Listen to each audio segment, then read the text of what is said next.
ഈശ്വമിശിയായിക്ക് സ്തുതിയായിരിക്കട്ടെ. തെനാക് പെസഹകാലത്തിലെ രണ്ടാമത്തെ ആഴ്ചയിലെ ചൊവ്വാഴ്ച. യോഹന്നാന്റെ സുവിശേഷം 3-ാം അധ്യായം 7 മുതൽ 15 വരെയുള്ള വാക്യങ്ങൾ. നിക്കോദീമസുമായിട്ടുള്ള ഈശോയുടെ സംഭാഷണത്തിലെ അവസാനത്തോട് അടുക്കുമ്പോൾ ഒരു ഭാഗമാണ് നമ്മൾ വായിക്കുന്നത്. ഇവിടെ രണ്ട് കാര്യങ്ങൾ വളരെ വ്യക്തമായിട്ട് എടുത്തു പറയുന്നുണ്ട്.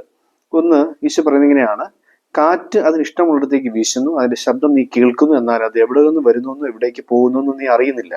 ഇതുപോലെയാണ് ആത്മാവിൽ ജനിക്കുന്ന ഏവനും. ഈ പരിശുദ്ധാത്മാവ് എന്ന കാറ്റ്, റൂഹ, ദൈവത്തിന്റെ ശ്വാസം നമ്മളെ തേടി എത്തുന്നുണ്ട്. അത് വീശുമ്പോൾ അതിനൊത്ത രീതിയിൽ പോകാനായിട്ട് ശ്രമിക്കുക. നമ്മൾ ഓർക്കേണ്ട കാര്യം ഇതാണ്: ആ കാറ്റിനെ നമ്മൾ പ്രതീക്ഷിക്കുക, കാറ്റിനെ കാത്തിരിക്കുക. ആ കാറ്റ് വരും, ആ കാറ്റ് വരാൻ വേണ്ടി പ്രാർത്ഥിക്കുക. ആ കാറ്റ്, റൂഹ കടന്നു വരും, നമ്മളെ കൊണ്ടുപോകും. നമ്മളിങ്ങനെ വളരെ കൺഫ്യൂസ്ഡ് ആയിട്ടിരിക്കുന്ന സന്ദർഭങ്ങളൊക്കെ ഉണ്ടാവും.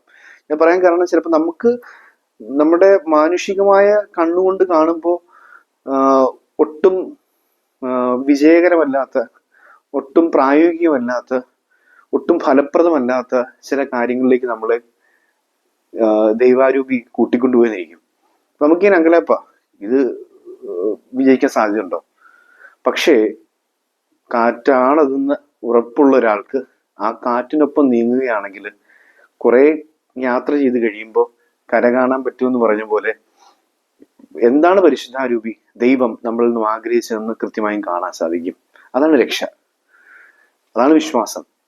നമ്മൾ ചിലപ്പോൾ നമ്മുടെ ബാഹ്യമായ കണ്ടുകൊണ്ട് കാണുന്ന കാര്യങ്ങളല്ല, ആന്തരികമായ കണ്ടുകൊണ്ട് കാണാനായിട്ട് നമുക്ക് സാധിക്കാറില്ല. ഇനി അതും കാണാൻ സാധിക്കുന്നില്ലെങ്കിൽ പോലും കാറ്റ് വിളിക്കുന്നിടത്തേക്ക് പോവുക, കാറ്റ് നമ്മളെ കൊണ്ട് പോകും. ഇതാണ് ഒന്നാമതായിട്ട് വായിക്കുന്ന ഒരു വസ്തുത. രണ്ടാമത്, വളരെ വ്യക്തമായി നിക്കോദീമോസിനോട് ഈശോ പറയുന്നൊരു കാര്യമുണ്ട്: സ്വർഗത്തിൽ നിന്നിറങ്ങി വന്ന മനുഷ്യപുത്രനല്ലാതെ മറ്റാരും ഇതുവരെയും സ്വർഗത്തിൽ കയറിയിട്ടില്ല. മോശ മരുഭൂമിയിൽ സർപ്പത്തെ ഉയർത്തിയ പോലെ തന്നിൽ വിശ്വസിക്കുന്നവരും നിത്യജീവൻ ഉണ്ടാകേണ്ടതിന് മനുഷ്യപുത്രനും ഉയർത്തപ്പെടേണ്ടിയിരിക്കുന്നു. ഈ നിത്യജീവൻ ഉയർത്തപ്പെട്ടവനെ നോക്കുമ്പോൾ കിട്ടാൻ പോകുന്ന ഒരു കാര്യമാണ് ഉയർത്തപ്പെടുക. നമ്മൾ പഠന ബൈബിളിൽ വ്യക്തമായിട്ടും കൊടുത്തിരിക്കുന്ന ഒരു വസ്തുതയാണ്. 3:14 ഉയർത്തുക എന്ന് പറയുന്ന വാക്കുമായിട്ട് ബന്ധപ്പെട്ട് ഹ്യുബ്സോ എന്ന വാക്കാണ് കൊടുത്തിരിക്കുന്നത്. ഹ്യുബ്സോ എന്ന ക്രിയാപദം പെസഹരഹസ്യത്തിൽ യേശുവിന്റെ 3 ഉയർത്തപ്പെടലുകളെ സൂചിപ്പിക്കുന്നു. കുരിശിലേക്ക് ഉയർത്തപ്പെടുക, കല്ലറയിൽ നിന്നും ഉയർക്കുക, ഭൂമിയിൽ നിന്നും സ്വർഗത്തിലേക്ക് ഉയർന്നു പോവുക, സ്വർഗാരോഹണം. ഇത് 3 കാര്യങ്ങൾ നമുക്ക് കാണാൻ സാധിക്കും. വിശ്വാസത്തിന്റെ മഹാരഹസ്യങ്ങൾ യഥാർത്ഥത്തിൽ കർത്താവിന്റെ മരണം, ഉയർപ്പ്, സ്വർഗത്തിലേക്കുള്ള ഉയർന്നു പോക്കെന്ന് പറയുന്നത് 2ാം വരവിന്റെ മുന്നോടിയാണ്. അപ്പൊ ഇവിടെ ഈ 3 കാര്യങ്ങളെയും, ഈ 3 വിശ്വാസ സത്യങ്ങളെയും നോക്കി മനസ്സിലാക്കി അതിൽ നിന്നും ജീവൻ ഉൾക്കൊള്ളുന്ന ഒരാൾക്ക് കൃത്യമായും മുന്നോട്ട് പോകാൻ സാധിക്കും. അയാൾക്ക് വിജയം കൈവരിക്കാൻ സാധിക്കും, അയാൾക്ക് നിത്യജീവൻ ഉണ്ടാവും. ഈ 3 കാര്യങ്ങൾ നമുക്ക് എവിടെ കാണാൻ സാധിക്കും?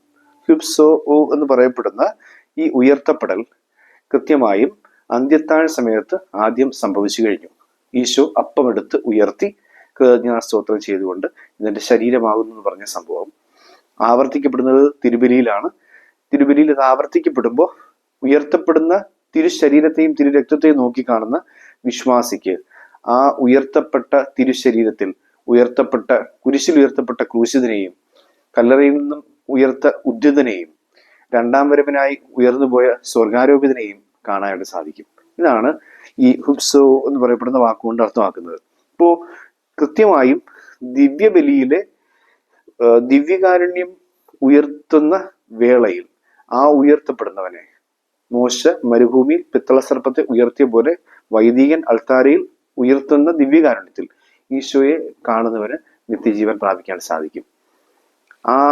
ആ ഉയർത്തപ്പെട്ട തിരുശരീരത്തിൽ കർത്താവിന്റെ ജീവനുള്ള സാന്നിധ്യം തിരിച്ചറിഞ്ഞ് ജീവിക്കാൻ ശ്രമിക്കുന്ന ഒരാൾക്ക് നിത്യജീവൻ പ്രാപിക്കാൻ സാധിക്കും. നമ്മളങ്ങനെ ദിവ്യകാരുണ്യത്തെ കാണുന്നുണ്ട്, സ്വീകരിക്കുന്നുണ്ടെന്ന് പറഞ്ഞാലും ഇത് എത്രത്തോളം നമ്മൾ വിശ്വസിക്കുന്നുണ്ട് എന്ന് നമ്മൾ ചിന്തിക്കേണ്ടതുണ്ട്. അതുകൊണ്ടാണ് നമുക്ക് ഈ പറഞ്ഞ രീതിയിൽ കർത്താവിന്റെ വഴിയെ സഞ്ചരിക്കാനും നിത്യജീവൻ അവകാശമാക്കിയ ഒരു ജീവിതം മുന്നോട്ട് നയിക്കാൻ സാധിക്കാതെ പോകുന്നതെന്ന് നമ്മൾ മനസ്സിലാക്കണം. ഇവിടെ 2 കാര്യങ്ങളാണ് പറയുന്നത്. പരിശുദ്ധാത്മാവ് എന്ന കാറ്റ് വരും, അവൻ നിന്നെ കൂട്ടിക്കൊണ്ടു പോകുന്നിടത്തേക്ക് നീ പോവുക.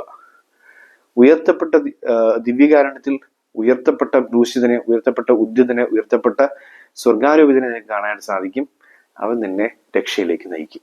പരിശുദ്ധാത്മാവിനും ഈശോയിലും വിശ്വസിച്ച് മുന്നോട്ട് പോകാനായിട്ട് ഈശോ നമ്മളോട് ആവശ്യപ്പെടുകയാണ്.